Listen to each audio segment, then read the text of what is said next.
Hi, it's Steve. Today we'd like to show you how to change the fold-down fence on the upper rack of your dishwasher. It's a really easy job. Let me show you how we do it. So to do this repair, we'll open up the dishwasher, remove all of the items on the upper rack, just pull the rack forward, and then we can remove the defective fold-down fence and replace it with the dish rack still in place.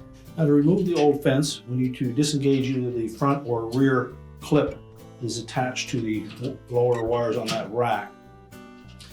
Normally you can just reach in underneath and push upwards on it with your fingers.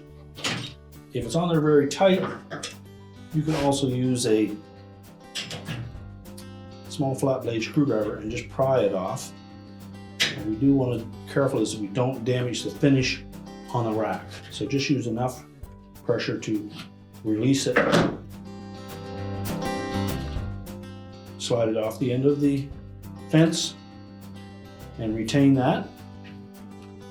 Slide the fence out of the opposite end, discard the old one.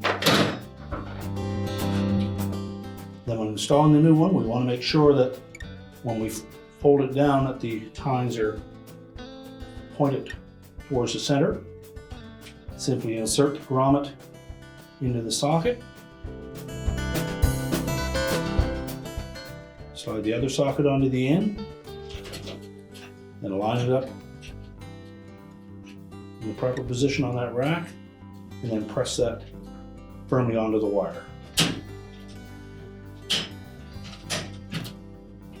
So slide the rack back into the dishwasher, close it up, and our repair is complete.